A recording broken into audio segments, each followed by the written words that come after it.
Hi, you're welcome to my YouTube channel and also to those of us in this class. In today's lecture, I'll be looking at Explainable AI with SHAP, which is unlocking insight through SHAP. Permit me as I take you through the slides for today's content. If you're just joining us for the first time, don't forget to like, subscribe, share, and also hit the notification bell.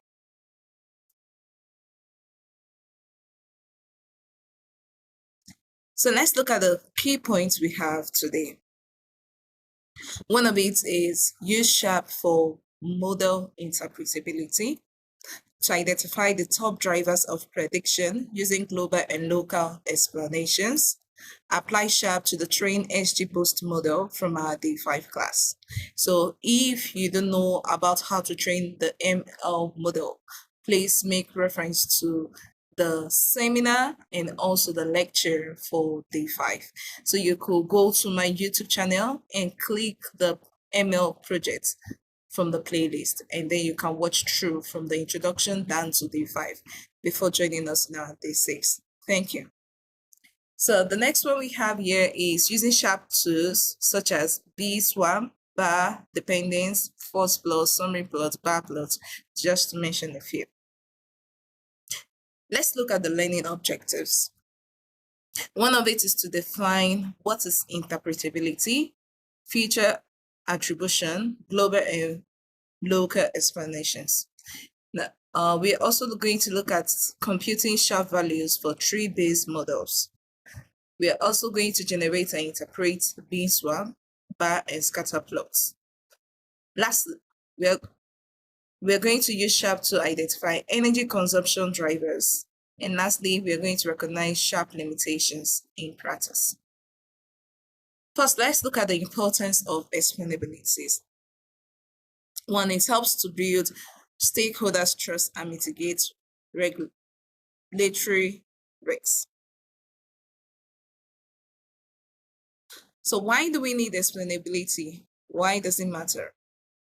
One, it builds stakeholders' trust. It avoids risks. It supports debugging and feature leakage detection. Let's take a look at an example where we have a demand forecast fails due to real-time data unavailability. SHAP will reveal the hidden reliance for this case.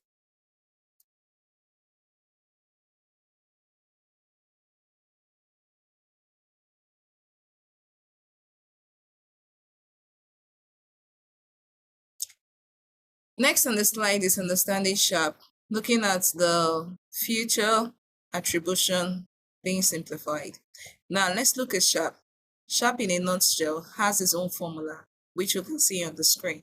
And this formula helps to explain prediction by contributing contributions to each features.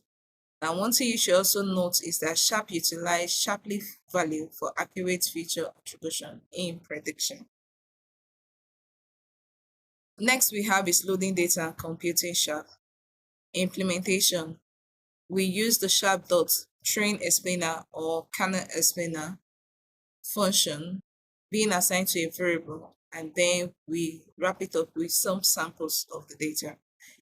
So first we have here using XGBoost plus tree explainer for fast computation. And second, sampling 10 rows for fast computation and performance. Next, we can see various plots. So let's start with this plot. Here we have the beeswarm plot, which consider the global features and impact. One thing you should understand about the beeswarm plot is that it shows feature importance and distributions of SHAP values. Now, the global snapshot indicates each plot is one row of data. So from what you can see here, one row of the data. So each dot is one row of data. Now, the horizontal spread impact size, it tells towards the right or towards the left. For the right side, it increases the prediction, while for the left hand side, it reduces the prediction. Okay, so for the color, we have original feature value. Is it that red being high or blue being low? So it means that if we have towards this angle, it shows red, and towards this angle, it shows low. And also the right and the left, it also tells us the value or what contributes to that prediction. Next plot we have is a bar plot. So bar plot helps to rank the mean value. Also, it provides a clear comparison of feature contribution to model predictions. So one thing about the bar plot is it's going to give an average ranks. An average value ranks overall importance, and it can provide the fast top 10 drivers view for executives, and it's a good starting point before deeper dives. So here we can see the plot, and looking at this plot, you can tell that apparent power, global intensity are the top two drivers for this energy consumption prediction task. Another plot we have here is called the waterfall plot. This is just a single prediction explanation.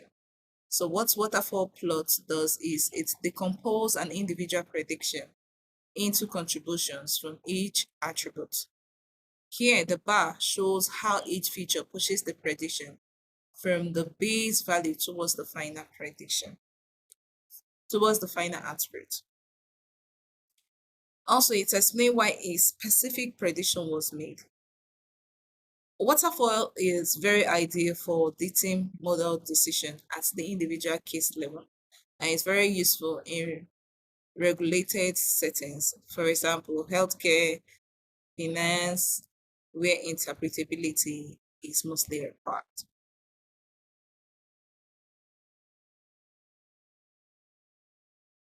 Now, another plot we have here is the dependence plot.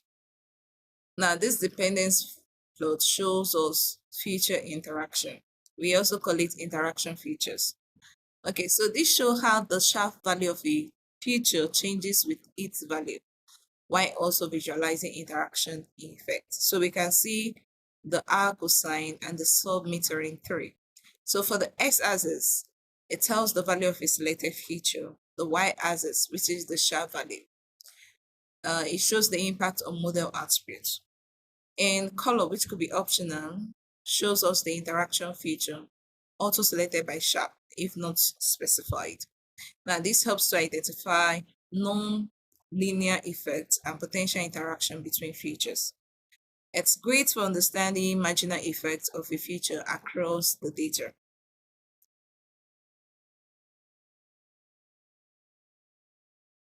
The next plot we have is the scatter plot.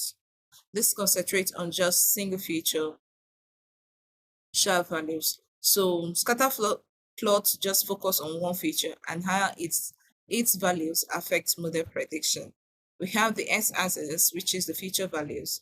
For example, have the R cosine, and then the y-axis, which is the corresponding SHAP values. So unlike dependence plots, which has to do with interaction, that means in this case for scatter plot, it does not include interaction coloring. So this is why we can see only one color, blue.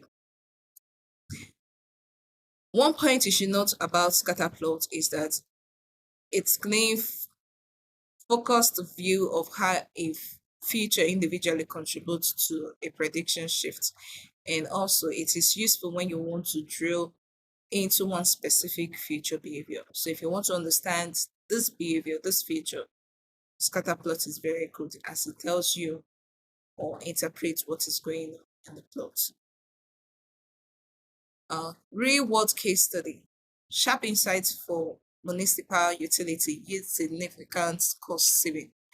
So we have a case study here which introduces the dynamic pricing. So we could see that from SHAP we're able to save some cost, and also we can see the shift tariff being where $120,000 per year was saved within 3% keep shaving. Now, SHAP best practices. If you have a concern on high computation costs, you could consider its mitigation using sampling or tree SHAP.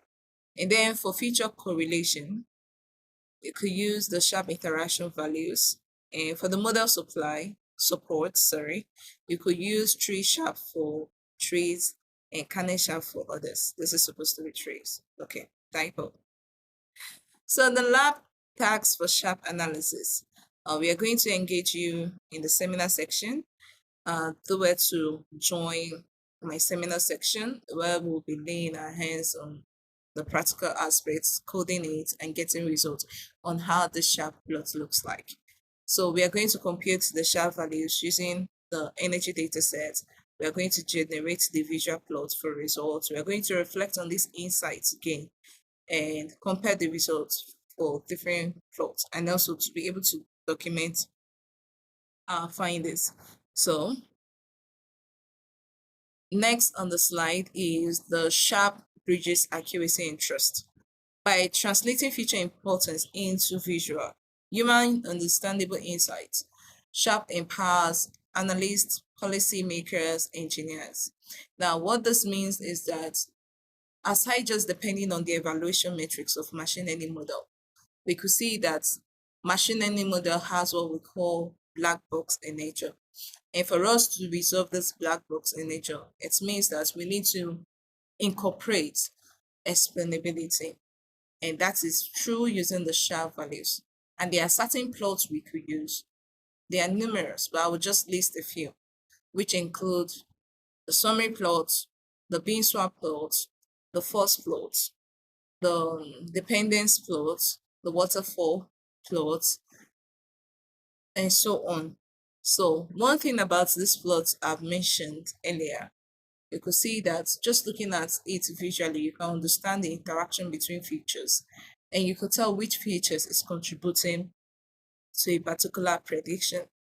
Now, let me look at it in the area of not just regression tasks, but also in classification tasks. So let's have a recall. In 2020, when it was the time of COVID, we could see that if any person or a patient has some symptoms, we could predict that that person has COVID or not. And due to that, it means that we have been able to know certain features that contribute to that. So if we're trying to inculcate our SHAP values into that and plotting the graph, we could see symptoms like cough, sneezing, increase in temperature, feeling dizzy, or being weak as, if nothing, as the top 5 to top 10 features that could contribute towards to COVID. So this is what we are trying to explain in our energy consumption prediction task. In this group, we are looking at regression tasks. So if we have this well-explained and visualization, we'll be able to convince the experts in different domains on why they should consider explainability and encouraging them on using machine learning in their different applications. So thank you for listening. Do well to join me in the next video where we'll be having our coding section. If you're just joining us for the first time, do well to subscribe, like, share with your loved ones, and hit the notification bell so you get notified when I upload my new video. I'll be signing off now. Thanks. Bye.